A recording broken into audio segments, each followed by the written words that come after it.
Hello guys, welcome to Sumanth talks. అయితే మరి RC16కి అలాగే ఎన్టీఆర్ నీల్ ఈ రెండు సినిమాలు కూడా షూటింగ్ జరిగిపోతున్నాయి. అలాగే దానికి సంబంధించి ఫాస్ట్గా ఉందన్నమాట. డైరెక్టర్స్ ఇద్దరు కూడా మంచి అంటే ఎలాంటి స్టోరీ తీద్దాం, లేకపోతే హీరోని ఎలా ప్రజెంట్ చేద్దాం, సో అలాంటి మైండ్ సెట్ ఉన్న డైరెక్టర్లు అనమాట. యువతల ప్రశాంత్ నీల్ అలాంటి వారే, అలాగే బుచ్చిబాబు సానా ఇద్దరు కూడా యాజ్ ఇట్ ఈజ్ ఈక్వల్ నా దృష్టిలో. అంటే బుచ్చిబాబు ఒక సినిమా తీసినా సరే ఆయనలో ఉన్న కసి కానీ అంతా కూడా ప్రశాంత్ నీల్ అంతా కూడా ఆ కంపారిజన్ ఈక్వల్గానే ఉంటుంది అనమాట.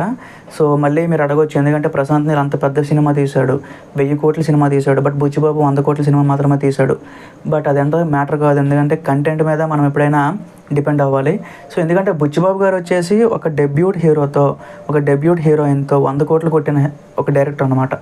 సో నాకైతే బుచ్చిబాబు మీద చాలా ఎక్కువ నమ్మకం ఉంది. దాంతో పాటుగా ఇప్పుడు ఎన్టీఆర్ గారు ప్రైమ్ స్టేజ్లో ఉన్నారు, చరణ్ గారు కూడా ప్రైమ్ స్టేజ్లో ఉన్నారు. అఫ్కోర్స్ గేమ్ చేంజర్ అనేది ఒక డ్రాబ్యాకే, బట్ ఏంటంటే ఇప్పుడు ఆయన ఫ్రెష్గా ఉన్నారు. ఆయన లుక్స్ కానీ అంతా కూడా ఇద్దరు కరెక్ట్గా, అంటే యాక్టింగ్ ఎట్లా ఉండాలి, సినిమా కోసం ఎట్లా ప్రిపేర్ అవ్వాలి, సో ప్రతిదీ కూడా ఫోకస్గా ఉన్నారనమాట.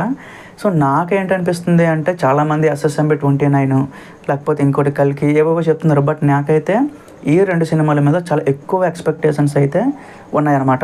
ఎందుకో కూడా చెప్తాను, ఎందుకంటే RRR తర్వాత సో వీళ్ళిద్దరం హీరోల మధ్యన వచ్చిన కొన్ని కాన్ఫ్లిక్ట్స్ కానీ, సో అక్కడక్కడ డిస్టర్బెన్సెస్ కానీ మనం చూసాం.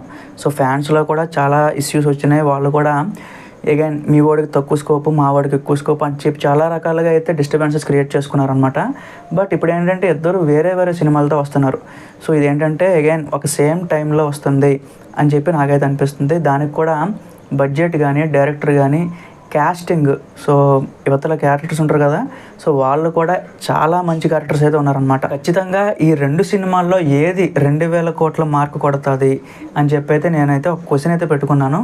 ఎందుకంటే ఎన్టీఆర్ నీల్ అనేది చాలా పెద్ద సినిమా. అంటే బడ్జెట్ పరంగా చూసుకున్నా, ప్రొడక్షన్ హౌస్ పరంగా చూసుకున్నా, ఎన్టీఆర్ గారి ఇమేజ్ పరంగా ప్రశాంత్ నీల్ ఆ కాంబినేషన్ కానీ చాలా పెద్ద సినిమా.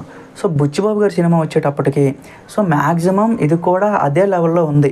అంటే డైరెక్టర్ తెలియకపోయినా కన్నడ సూపర్ స్టార్ శివరాజ్ కుమార్ గారు ఉన్నారు, అలాగే మున్నా భయ్య ఆయన ఒకరు ఉన్నారు, చరణ్ గారు, జాహ్నవి కపూర్, AR రెహమాన్.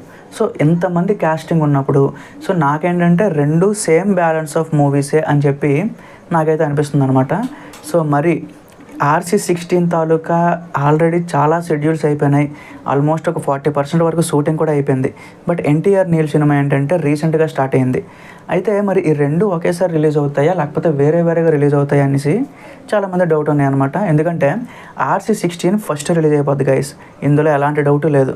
బట్ ఎన్టీఆర్ నీల్ ఏంటంటే ఇంకో 2 సంవత్సరాలు కానీ 1.5 year కానీ లేట్ అవుతుంది అనమాట. సో ఎందుకంటే రీసెంట్గానే సినిమా షూటింగ్ స్టార్ట్ అయింది కాబట్టి ఖచ్చితంగా అది లేట్ అవుతుంది. బట్ RC16 ఏంటంటే ముందు వస్తుంది. బట్ రెండింట్లో ఏది ముందు వచ్చినా ఏది 2000 కోట్ల మార్క్ కొడుతుంది అనే విషయం నేను ఈ వీడియోలో చెప్తే ఖచ్చితంగా అదేంటంటే అబద్ధం అవుతుంది గైస్. ఇప్పటిదాకా ఒక్క సినిమా నుంచి కూడా ఒక కంటెంట్ బయటకు రాలేదు.